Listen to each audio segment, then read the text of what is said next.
আমি কলকাতায় ফিরছি। মার্শাল সাহেব কল করেছেন,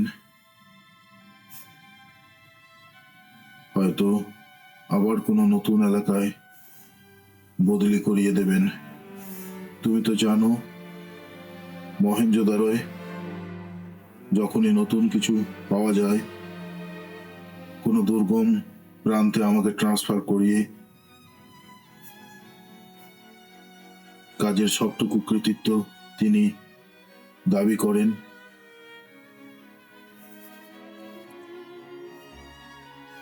ব্রিটিশ নিউজ পেপার, সরকারি গ্যাজেট, সেটাই প্রিন্ট হয়।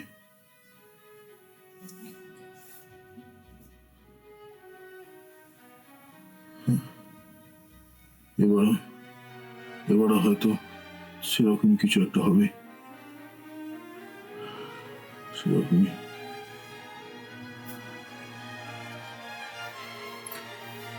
আমি জানি না এবার কলকাতায় গিয়ে আমি দেশের বাড়ি যাওয়ার সময় পাবো কিনা, তাই তুমি কলকাতায় এসো। আমার কিছু লেখালেখি পাণ্ডুলিপি আছে, আমি যাওয়ার আগে তোমার জিম্মায় করে দিয়ে যেতে চাই। বিশেষ আর কি, সাক্ষাতে কথা হবে। ইতি রাখাল দাস বন্দ্যোপাধ্যায়। হয়তো আজই মহেঞ্জোদারের শেষ রাত আমার। এ জীবনে আর কখনো ফেরা হবে না আমার ভালোবাসার মহেঞ্জোদারোর মাটিতে।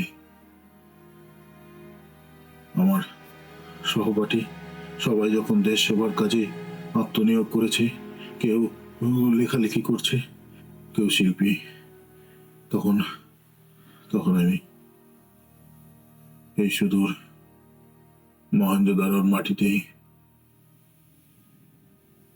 আমার আমার ইতিহাসকে পুনরুদ্ধারের কাজে আমি আত্মনিয়োগ করেছি।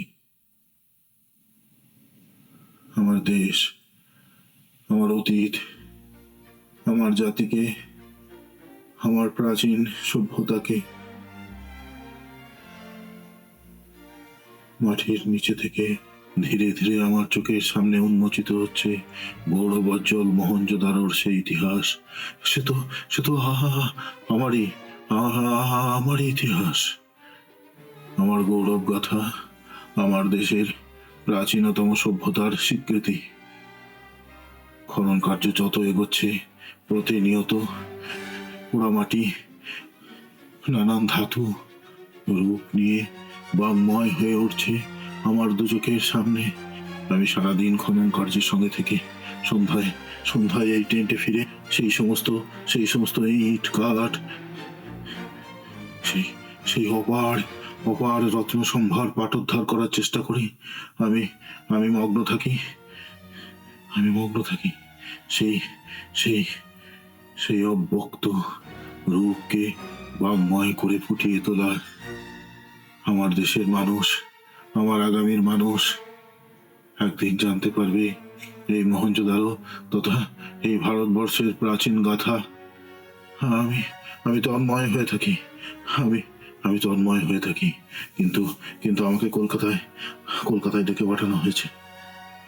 মার্শাল সাহেব ডেকে পাঠিয়েছেন, আর আমি জানি প্রতিবারের মতো এবারেও তিনি আমাকে দুর্গম কোনো প্রান্তে বদলি করে দেবেন।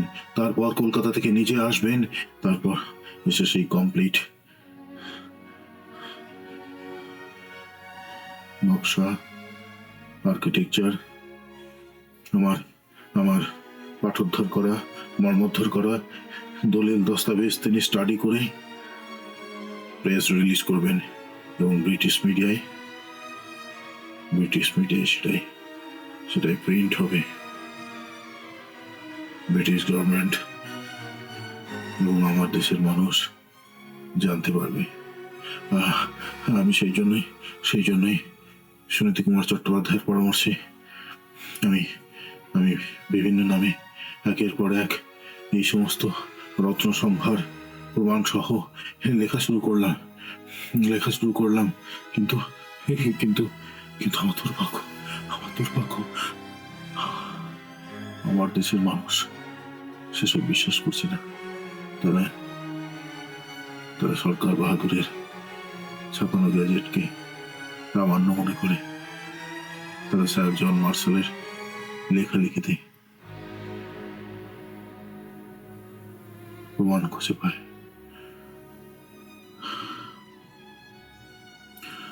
কিন্তু কিন্তু আমি কি করতে পারি? ক্ষমতাসীন ব্রিটিশ গভর্নমেন্টের কাছে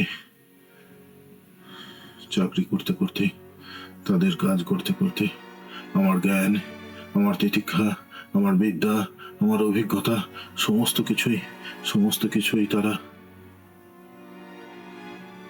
বিলুপ্ত করে দুহাতে সযত্নে সরিয়ে দিয়ে, মুছিয়ে দিয়ে আগামীর কাছে জানিয়ে যাবে মহেঞ্জোদারোর সমস্ত কৃতিত্ব। হোক হোক আমি আমি আমি আমি ইতিহাসের ছাত্র।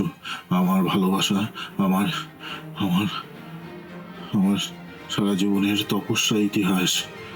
আমি মহেঞ্জোদারোর সমস্ত আবিষ্কার, প্রমাণ, ইট কাঠ পাথরে চিহ্ন লিখে যাব আগামীর জন্য। আমি জানি না ভবিষ্যতের গর্ভে কি আছে, কিন্তু আমার কাজ আমি করে যাব। মার্শাল সাহেব আমাকে কলকাতায় ডেকে পাঠিয়েছেন। সবে মাত্র খনন কার্য থেকে উদ্ধার হওয়া প্রাচীন মহেঞ্জোদারো সভ্যতার নিকাশি ব্যবস্থার যে রূপরেখা পাওয়া গেছে, যে অবয়ব, যে স্ট্রাকচার পাওয়া গেছে, তিনি এসে সেই আবিষ্কারের পূর্ণ কৃতিত্ব দাবি করবেন বলে আমাকে কলকাতায় ডেকে পাঠিয়ে তারপর ভারতবর্ষের দুর্গম কোনো প্রান্তে আমাকে বদলি করিয়ে দেবেন।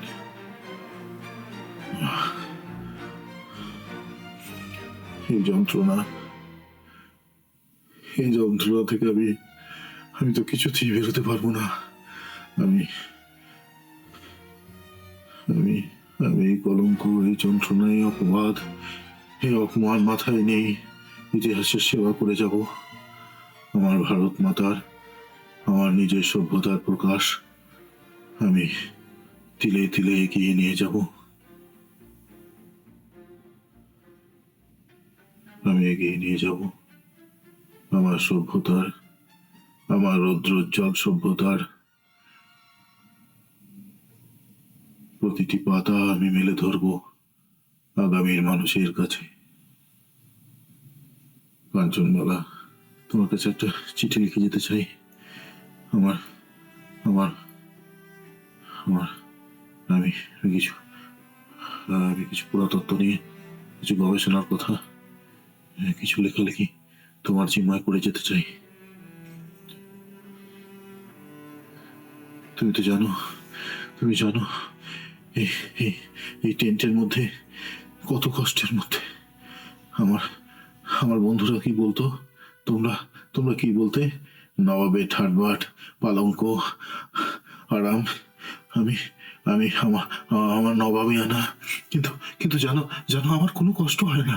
আমি সারাদিন খনন কার্যের সঙ্গে থেকে রাত্রে যখন এই টেন্টে ফিরি, আমার আমার আমার সামনে সারাদিনের যেসব উদ্ধার কার্যের মধ্যে দিয়ে আমি নিজের চোখের সামনে দেখেছি, সেই সব কিছুর পাঠোদ্ধার করতে, মর্মোদ্ধার করার জন্য আমার রাত কিভাবে সকালের দিকে এগিয়ে যায় আমি বুঝতেই পারি না।